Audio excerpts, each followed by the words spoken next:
are courageous heroes, upholding the rule of law and keeping our citizens safe. And they have the full and unwavering support of this president. In economic news, President Trump's pro-growth agenda is delivering for the American worker. Through the first 5 months of the Trump administration, real blue-collar wages are up nearly 2%. It's the strongest growth in nearly 60 years and a stark contrast from the negative wage growth seen during the first 5 months of the Biden administration. America is quickly returning to the successful formula of the first Trump administration: low inflation and rising wages. Once the big, beautiful bill is passed, this positive trend will only accelerate. Senate Republicans are continuing to push this critical legislation forward. The One Big Beautiful Bill will drive growth and supercharge the American economy. The Council of Economic Advisors found that the One Big Beautiful Bill will raise take-home pay by nearly $14,000 for a year for the average family of 4. The CEA also found that the One Big Beautiful Bill will increase wages as much as $11,000 for the average worker in America. The One Big Beautiful Bill expands the child tax credit and makes it permanent for more than 40 million families with children. And the bill will deliver no tax on tips, no tax on overtime, and substantial tax cuts for our incredible seniors. Simply put, the One Big Beautiful Bill is a massive win for middle-class Americans. When nearly 80 million Americans sent President Trump back to this White House, they were doing so expecting these popular policies to be enacted. Republicans in Congress have a mandate to deliver, and President Trump demands they send this historic bill to his desk for signature by Independence Day, July 4th. The American people are fully behind President Trump. According to brand new polling from Insider Advantage, a clear 54% majority of Americans approve of the job President Trump is doing. That's because this president is keeping his promises and taking action every day to improve their lives. And passing this bill will help fulfill a number of President Trump's core campaign promises. Now, regarding the ongoing situation in Iran, I know there has been a lot of speculation amongst all of you in the media regarding the president's decision-making and whether or not the United States will be directly involved. In light of that news, I have a message directly from the president, and I quote, "Based on the fact that there's a substantial chance of negotiations that may or may not take place with Iran in the near future, I will make my decision whether or not to go within the next 2 weeks." That's a quote directly from the president for all of you today. So we'll kick it off for questions here in our new media seat. We have Eli Lake from the Free Press. Eli, go ahead. Thanks so much for having us. Thank you. The Free Press. The decision to extend the, delay in enforcing the TikTok ban. Sure. Can you talk about how the White House understands its constitutional authority in light of the Supreme Court's decision in January that said that the president had to enforce the ban? Sure. Well, as all of you know, because the president put it out on his Truth Social today, he did sign an executive order to extend the TikTok ban for 90 days. So in the effort to make a deal, and the White House counsel and the Department of Justice have reviewed this executive order, and I can get it for you. I think it's on our website by now. If it's not, my team will now put it up immediately. And you can read the language in that executive order. And the White House counsel's office and the Department of Justice strongly believe in the legal rationale for this executive order. They wouldn't have the president's pen hit it if they didn't. And the political reasoning for this, of course, is because the president made a promise to keep TikTok on. There are 100 million Americans who use this app. It's widely popular. He also wants to protect Americans' data and privacy concerns on this app, and he believes we can do both things at the same time. So he's making an extension so we can get this deal done. Can I get a follow-up? Sure. A few weeks ago, Tucker Carlson reported on a meeting between the president, Mark Levin, and others at the White House. Is there a leak investigation, and can you say who else was in that meeting?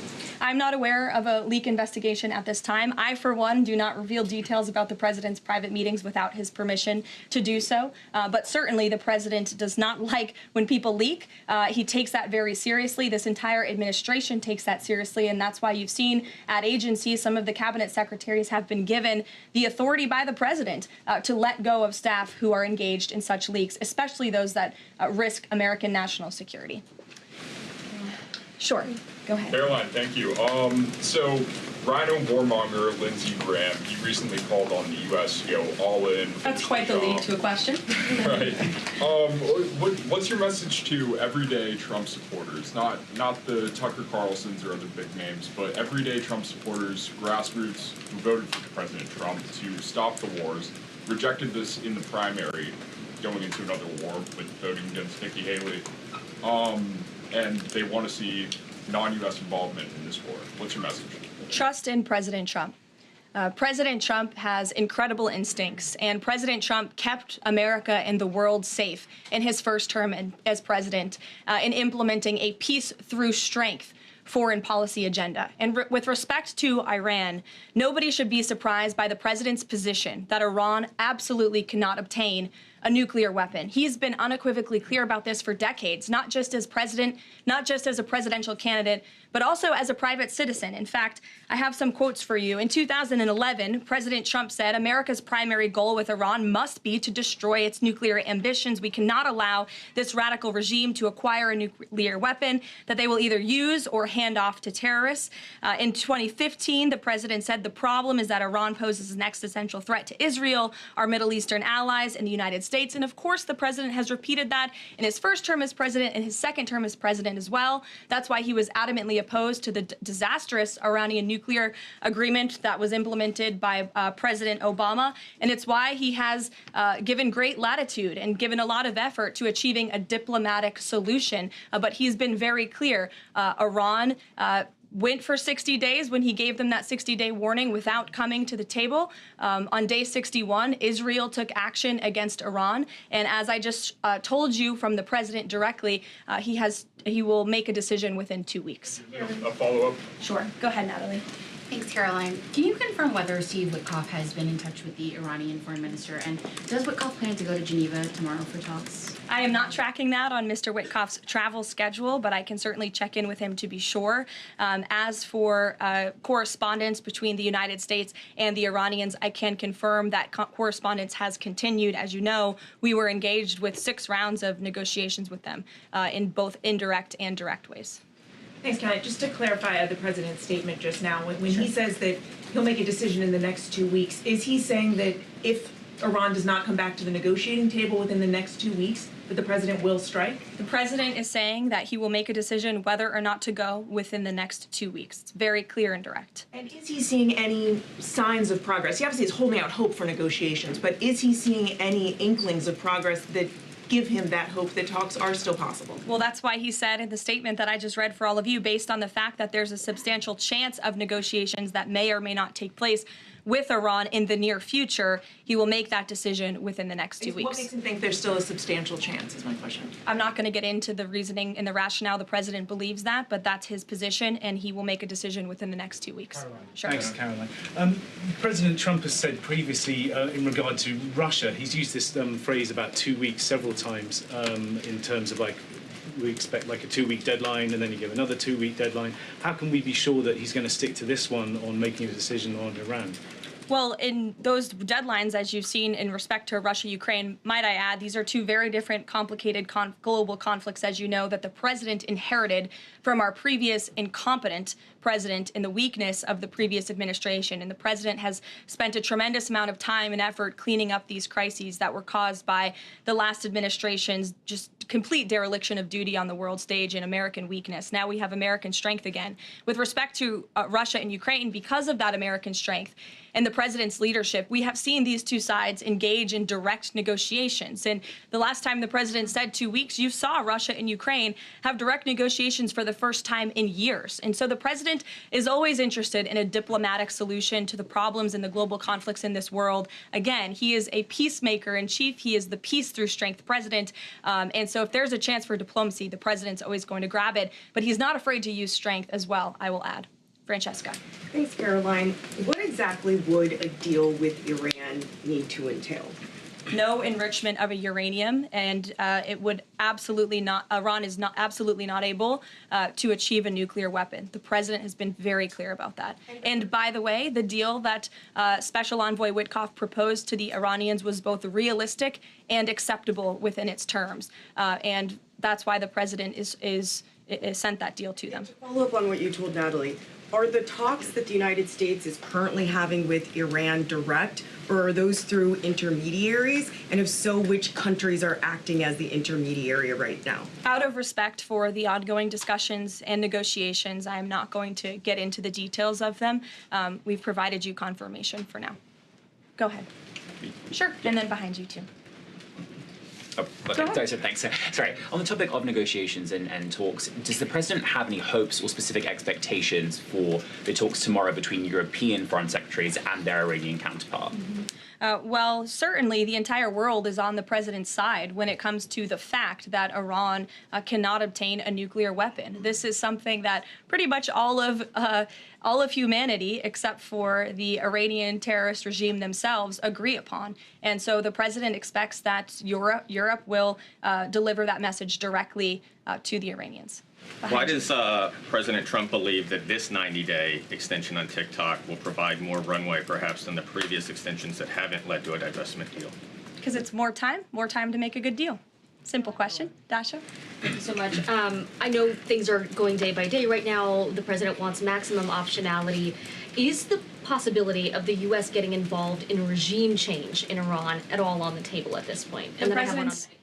Sure. The president's top priority right now is ensuring that Iran cannot obtain a nuclear weapon and providing peace and stability in the Middle East. On Medicaid, Caroline, Sure. the Senate put forward Medicaid provisions, particularly a lower cap on state provider taxes that hospitals have said would lead to mass closures, particularly in rural communities.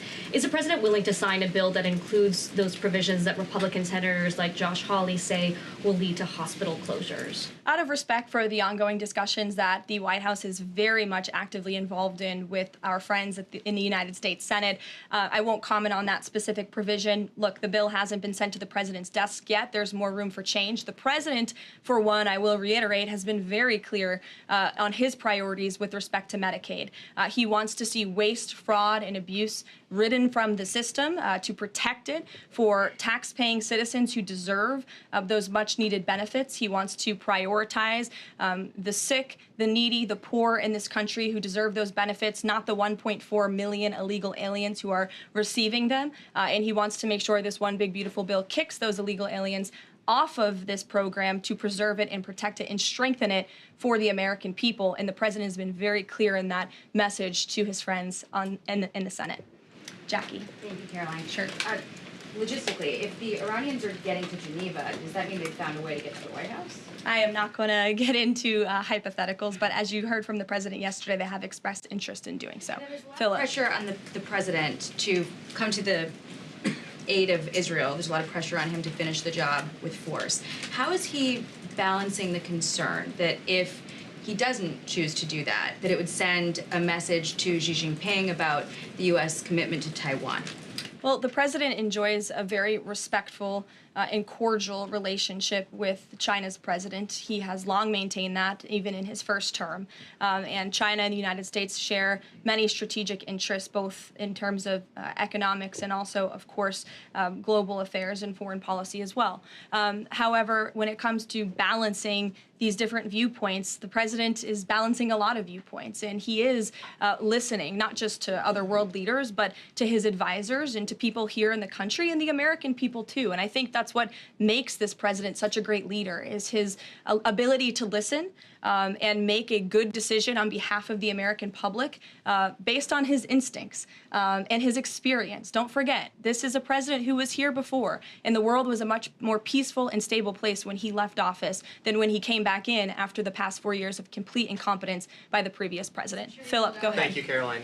Two quick questions. When the president says Iran is very close to a nuclear weapon, is he relying on U.S. intelligence or intelligence sharing from an ally to make that assessment? It is a fact, and the United States government maintains this fact, that Iran has never been closer to obtaining a nuclear weapon. And then if the U.S. were to take some type of military action, would the president go to Congress to seek war authority? I'm not going to engage in hypotheticals. I gave you the statement from the president. He'll make a decision within 2 weeks. Thank you, Caroline. Sure. Go ahead. Thanks, Caroline. Mary and then Elizabeth. 2 questions, one on Iran and then the second on something Jasmine Crockett said this morning. So given that we know the Iranian government did order an operative to assassinate the president, is there concern that Iran might respond with non-traditional military ways to some kind of strike on Iran, such as another assassination attempt? And has the Department of Justice looked into this last attempt on the president's life? I believe Secret Service and the FBI have looked into the 2 assassination attempts that took place against the president, both of which were sad days in our nation's history. So I would defer you to the Department of Justice on where those investigations stand.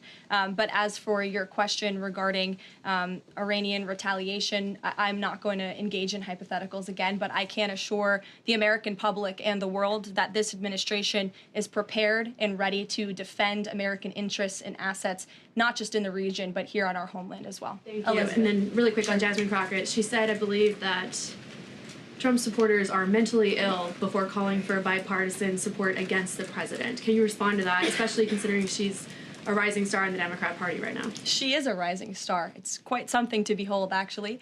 I hope that she continues to be a rising star for the Republican Party, at least. I think it's incredibly derogatory to accuse nearly 80 million Americans of mental illness. The last time I checked, Jasmine Crockett couldn't dream of winning such a majority of the public as President Trump did. And the America First movement, which President Trump has built, is filled of hardworking patriots, the forgotten men and women, business owners, law enforcement officers, nurses and teachers, and middle America, as we all know, from where you all grew up, outside of this beltway. That's who makes up this president's movement. And Jasmine Crockett should go to a Trump rally sometime and she can see it for herself. Jennifer. One on North Korea and one on China. Sure. On North Korea, they launched some rockets into the ocean today. What does the White House make of that? Do you read any meaning into that timing of that launch? And then on China, do you have any reaction to Xi Jinping's offer of intervening in Iran diplomatically? And are you seeing any signs that China would get involved militarily to support Iran?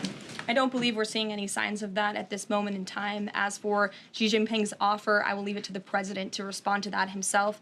As for your question about North Korea, we are monitoring the situation. The Trump administration is in close contact with our new South Korean counterparts as we work together to deter our adversaries and preserve a free and open Indo-Pacific. And no matter where, our adversaries and our allies alike know that President Trump will not tolerate threats against our interests on his watch, even as he works to resolve the wars that he inherited. Alex, go ahead, and then I'll come to you. Thank you. Is the president concerned about the economy if farms and hotels, et cetera, struggle to find workers? The president's always concerned about the economy. That's on his mind every day. He wakes up, he checks the markets, he checks wage growth. As I pointed out, it's a record high today for middle class and American workers. So the president's always wanting to ensure that we have a strong and robust economy for the American people and worker, and we do.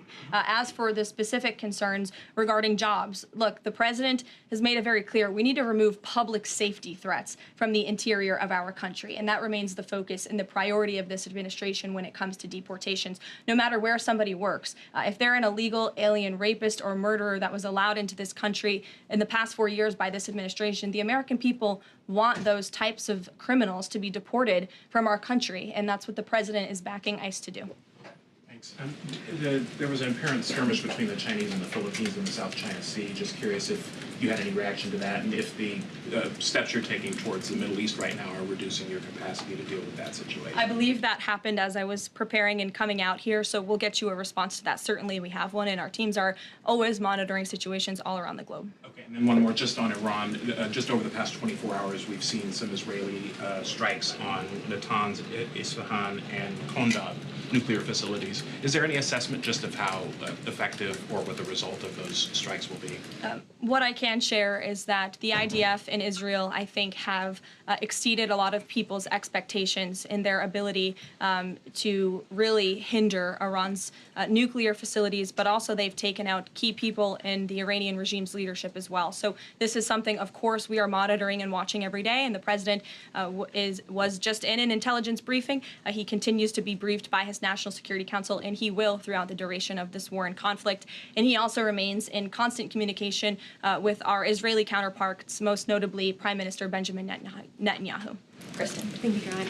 We have heard from a number of U.S. officials who say that Iran doesn't want to make a deal, that they are just stringing the United States along. What is to say that they are not going to continue to do so if we continue to give them extensions, now 2 weeks before 60 days? Look, Iran is in a very weak and vulnerable position because of the strikes and the attacks from Israel. And with respect to the president's statement, I shared that with all of you. And he has been very direct and clear. Iran can and should make a deal. We sent a deal to them that was practical, that was realistic, or they will face grave consequences. Why is Steve Witkoff not participating in the talks this week? I can ask Mr. Witkoff why he is not. Thanks, Caroline. Does the president object if Israel attempts its own operation against Fordo in the next 2 weeks? I won't decide that for the president, nor will I share that here. I'll let him speak to that. And then just another one. Iran is apparently warning Europeans that if struck by the U.S., it may withdraw from the nuclear proliferation treaty. That would result in throwing out inspectors and taking the program dark. What does the president think of the value of having Iran as a full signatory of that treaty? Well, that's reckless rhetoric, but I understand the Europeans are meeting with the Iranians tomorrow, so we'll see how that meeting goes. Just one more on Juneteenth. Does the Nikki. president plan to commemorate the holiday today or make any comment on it? I'm not tracking his signature on a proclamation today. I know this is a federal holiday. I want to thank all of you for showing up to work. We are certainly here. We're working 24/7 right now. Nikki, go ahead. Actually, that was my question. Will he plan to mark Juneteenth in any way, either today or with an event later on, maybe next week? Sure. I just answered that question for you. Go ahead. Thank you very much, Caroline. The fact that this president is giving some time and space for diplomacy, another 2 weeks, does it mean that the president is trying his best to avoid a direct conflict with Iran? I think the president has made it clear he always wants to pursue diplomacy, but believe me, the president is unafraid to use strength if necessary. And Iran and the entire world should know that the United States military is the strongest and most lethal fighting force in the world, and we have capabilities that no other country on this planet possesses. Owen. Caroline, good afternoon. The Supreme Court, as you know, has upheld Tennessee's ban on transgender medical procedures for minors, puberty blockers, hormone therapy, etc. The White House reaction to that, please. It's a huge victory for America's children, and it's obviously something this administration believes strongly in, that young minor children should not be allowed to be subjected to chemical castration and mutilation. The president himself has taken very strong orders, or has signed very strong executive orders on this, and we are grateful for Tennessee's efforts to protect our children, and we are grateful the Supreme Court ruled on the side of the law, but also on the side of protecting America's innocent children. Elizabeth, go ahead. Sorry, I skipped you earlier. Okay, thank you so much. Secretary of State Marco Rubio announced new vetting procedures on student visas. Will this serve as a model for vetting other foreign visas? For all foreign visas, yes. As you know, the president signed an executive order, I think it was one of the first he signed in the first week, to strengthen our vetting requirements and our vetting system here in the United States for all visas. He directed the Secretary of State to do that. There was a pause in some of that vetting, as you all know, recently, especially with respect to students from some certain countries. But the vetting has continued, and it's stronger than ever before. As for specifics on how the vetting process has changed, I would defer you to the Department of State. As you know, they're in charge of things like that. Thank you. To what extent is this 2-week delay with Iran the result of interventions by the likes of Tucker Carlson, Marjorie Taylor Greene, or the entreaties of European leaders who want a de-escalation? Look, the president hears all voices across the country, and he makes decisions based on his instincts. And he has always said diplomacy is his first option. And is he still planning to attend the NATO summit next week? He is, yes. We will be departing from Washington on Monday morning, and hopefully we'll see some of you there. Kayla. Thanks, Caroline. Oil prices have been spiking over the last week. Is the president watching the oil market, and is that factoring into his decision-making in the Middle East? Again, as I said to, I think, Alex's question previously, the president is always watching, and this administration is doing more than any in history to bring oil prices and gas prices here at home down for the American public. They have been plummeting since President Trump's inauguration because of the executive action and the federal action this administration has taken on the home front. But yes, of course, he's paying attention and monitoring that. But as for whether it's weighing into his decision, there's a number of factors that, of course, are, and as I said, he will make that decision in the next 2 weeks. Can't reiterate that enough. Ouija. Caroline, thank you. With regard to a potential deal, Iran has said it will not negotiate under duress. Does the president believe there should be a ceasefire in these next 2 weeks as the U.S. tries to broker a deal? That's not what he said in the statement he dictated to me, so I won't get ahead of the president or add anything additional to the statement that he gave me the liberty to share with all of you. And then just to follow up on how close Iran is to a nuclear weapon, can you clarify when the president said a few weeks away, did he mean obtaining enough enriched uranium to start building a weapon, or did he mean Iran is a few weeks away from completing the production of a weapon? I'm glad you asked that, Weija. It's an important question, and it's one, frankly, the media has been getting wrong. Let's be very clear. Iran has all that it needs to achieve a nuclear weapon. All they need is a decision from the supreme leader to do that. And it would take a couple of weeks to complete the production of that weapon, which would, of course, pose an existential threat not just to Israel, but to the United States and to the entire world. And that is something that the entire world, including countries like Russia, is in agreement with, that Iran should not and cannot obtain a nuclear weapon. And that's why the president believes that, and he's believed that, again, not just his political career, but frankly, his entire life. So it sounds like it's the former, just to be clear. Correct. They have the components. Okay, Correct. thank you. Michael. Caroline, as we look forward to the NATO summit next week, Spain right now is threatening not to oblige the president's request for all NATO countries to spend at least 5% of their GDP. Does the president take issue with this, with Spain right now? I didn't see Spain's comments. I'll make sure the president sees them, and I can assure you he wants to see all European countries pay their fair share and meet that 5% threshold. It's only fair considering the American taxpayers have given a significant chunk of money to the tune of billions of dollars to support our mutual interests and our assured defense. So I will let him speak to that, but he's made his priorities for our European allies quite clear, including Spain. Thank you, Caroline. One last question. When it comes to the president's position on foreign policy in general, is there a phrase that the White House has coined? Is there a Trump doctrine? Does the president like to talk about this? Anyone here in the White House talking about this? And if so, if there is something akin to a Trump doctrine, how would you define it?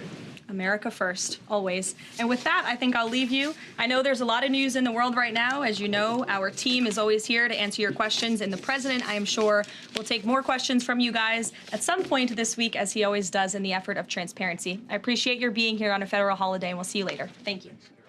All right, there you go. White House Press Secretary Caroline Leavitt starting the press conference off with talking about positive border numbers. She then went on to economic news, talked about blue-collar wages up 2%, low inflation, the big, beautiful bill that is, of course, being looked at right now with the U.S. Senate. Of course, it quickly turned to Israel and Iran from reporters. She read a statement directly from the president going on. Maybe that was the reason why she was just a tad late to this weekly press conference. In that statement from directly the President of the United States, he said, quote, based on the fact that there's a substantial chance of negotiation that may or may not take place with Iran in the near future, I will make a decision whether or not to go in the next 2 weeks. Again, reading the correspondence between U.S. and Iran, and again, has continued as the two sides engage. They were up to the last 7 days before Israel started bombing Iran. They were up to, I think, 6 discussions with Steve Witkoff, the special envoy to Iran, and his team. But then they canceled those. But according to Caroline Leavitt, President Trump is still speaking with Iran just days ago, saying that he begged them to take a deal.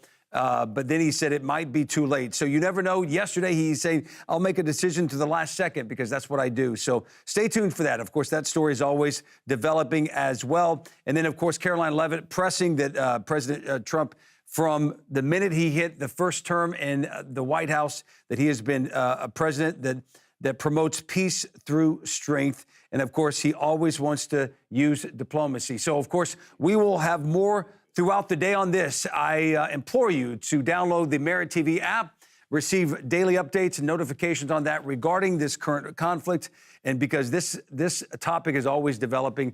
And, of course, yesterday we had breaking news, Karen Reed, the verdict of thou. So always news breaking right here on Dr. Phil's Merit TV. Download that app. Right now, though, we want to take you to Dr. Phil Primetime. In this episode, Dr. Phil speaks with a woman who has decided to travel overseas to medically end her life. Stay tuned for that right here on Dr. Phil's Merit TV. Have a great afternoon.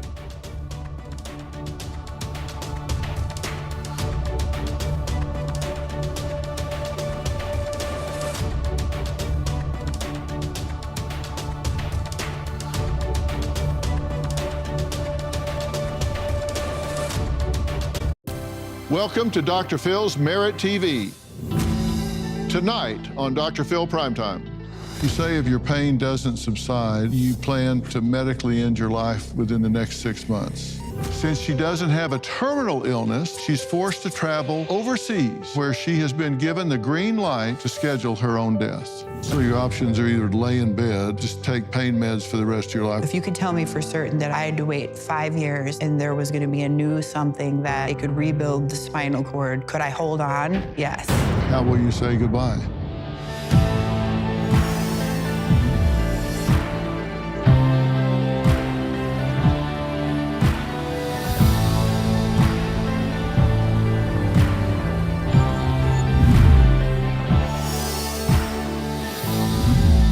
It's the words no patient wants to hear from their doctor. It's terminal, followed by an estimated time left to live. What often happens next, if it hasn't already begun, is fear and panic setting in, as the medical condition robs and destroys any quality of life and enjoyment, all while leaving family and friends to watch helplessly as their loved one deteriorates in agony, oftentimes with pain before their very eyes. The question becomes, what can you do? For some, the decision is to end their life through a process called medical aid in dying, also known as MAID, where a competent adult with a terminal illness is prescribed a self-administered lethal medication to end their life. It is a controversial option, legal in only 11 parts of the United States. Now, those fighting against MAID claim it is nothing but assisted suicide by unethical physicians who are helping to kill vulnerable adults. My first guest, Meg, was once a successful bodybuilder, outdoor enthusiast, and known as a social butterfly. But Meg says that person is long gone. And all that's left is a shell of her former self that suffers every day from debilitating pain due to permanent spinal cord damage. Meg says she has made the decision to medically end her life. But since she doesn't have a terminal illness, she's forced to travel overseas to Switzerland, where she has been given the green light to schedule her own death. I was an athlete and I did some fitness competitions and some fitness modeling. I had a very big life. I was very happy, I was fun, and that's just not something that I'll ever have again. I don't feel the joy because it's muted over by the fact that no matter what, I'm going to have this pain that is so loud, I can't hear anything else. So now I have a permanent spinal cord injury called spinal cord myelopathy. I needed a posterior fusion, which was my last big surgery, where I have a 6-inch scar in the back of my neck and a spinal cord stimulator. It's just unbelievable how limited and small my life is. I can't sit in a chair or sit on a couch. Sitting here is very painful. Normally I stand. It makes me so uncomfortable just to sit in a car. I can't do showering. I have to not do things because it will put me in bed for 3 days. There is no way that I'm gonna live like this for the rest of my life. I feel like I'm trapped in a body. My mind is still that person. I just believe firmly in people's choice to end their life the way that they want to. There's nothing happy about this decision. I don't want my life to be over, but I felt like it was kind of over a long time ago.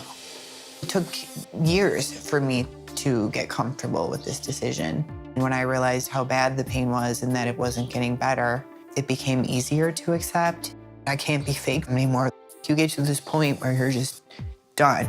It brought me a lot of joy knowing that there was an option to turn my pain off. What I choose is quality of life over quantity of life.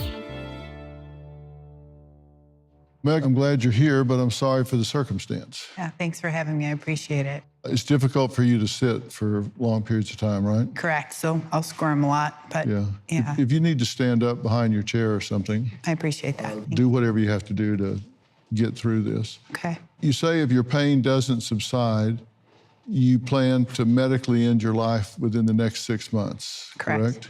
What is your diagnosis and circumstance?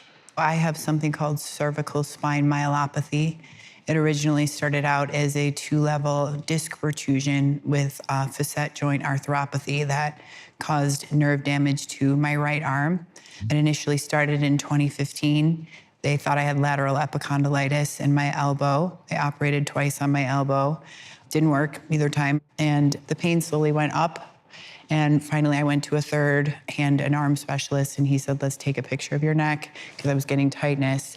And instead of having a lordotic curve of my neck was kyphotic, so it was completely bent the other way. So within 2 weeks, I'd seen 2 neurosurgeons and orthopedic spine surgeons.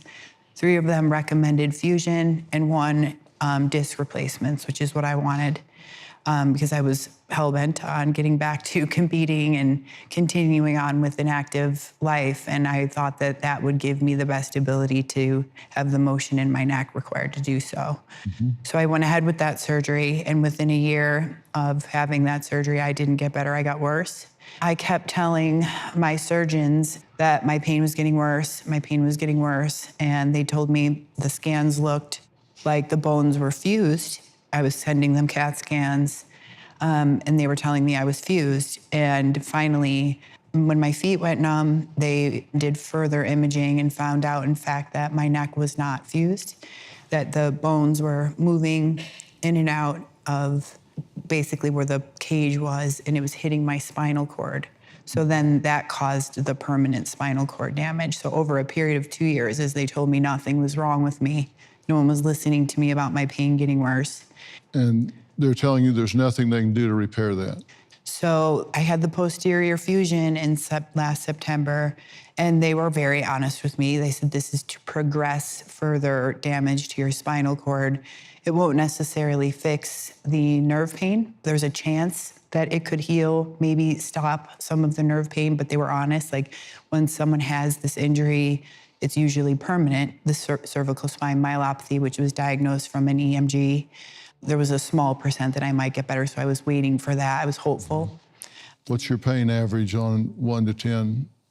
Right now, like a 7, an 8, and like, it's, you know, I'm used to this sort of pain, so people look at me all the time and say, but you look fine. You look like you work out. Well, when you live in this kind of pain every day, you learn to work around it. I mean, you'll see me squirming, and the pain in my arm is intense, but I can't seem to do anything to get it down. I've tried all these alternative therapies, and no, they're not recommending.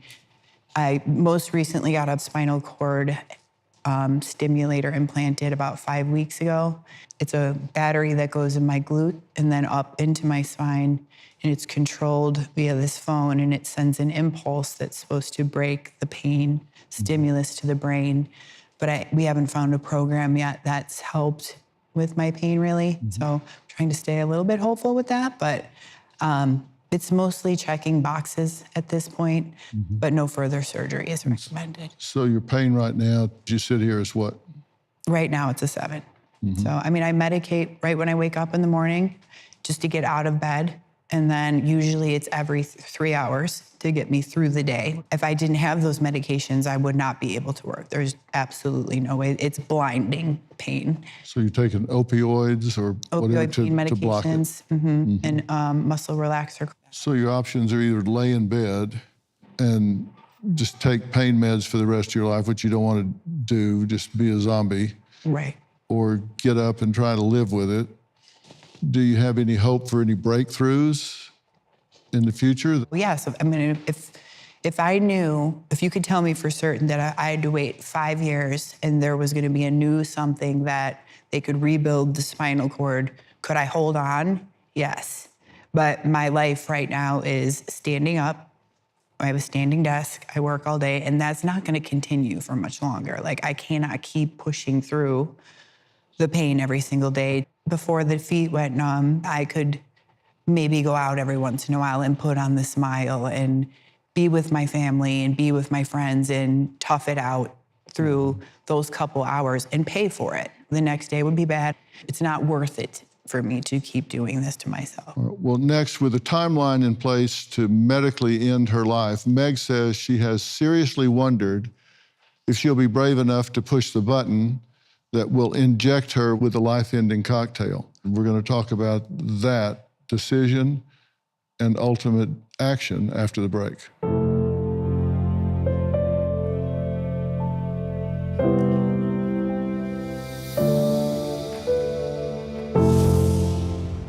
The thought of hurting myself, like going to a hotel room or using a gun or some kind of rope or pills, that would bring me to tears because I deserve a peaceful death.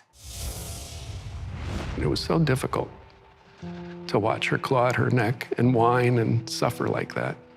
So I just built up love, deep love and joy within my heart, and looked her right in the eye and held her hand, if I can, Dr. Phil, held her hand like this and said, "It's time, Ayla." Tonight on Dr. Phil Primetime, your daughter begged you both to help medically end her life. As a father, it was so difficult to watch her suffer like that.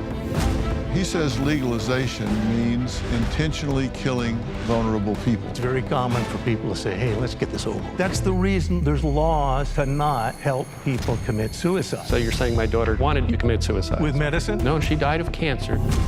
My option is to end my life, and that's the option that I'm choosing. That's tonight. Tariffs, inflation, fear of recession. How do you make sense of all this economic uncertainty? To start, every one of you needs this free precious metals guide from Preserve Gold. This isn't some generic sales pamphlet. It's a clear, easy-to-read roadmap that explains exactly how to protect your savings with gold and other time-tested metals. Now, I'm not saying you need to buy gold. Gold isn't for everyone. But you do need to educate yourself so you can make the best decision for you and your family. You won't find this guide in stores. It's not online, and it's only available by calling right now. Call 844-407-6375 or text PHIL to 50505 to get your free, no-obligation guide from Preserve Gold. Call now. You'll be glad you did. There's nothing worse than losing your dog before their time. That's why I created Dr. Marty Nature's Blend, designed to help dogs with everything from digestive issues to itching, even moving better. Nature's Blend works because it's freeze-dried. So instead of destroying the nutrients with high heat,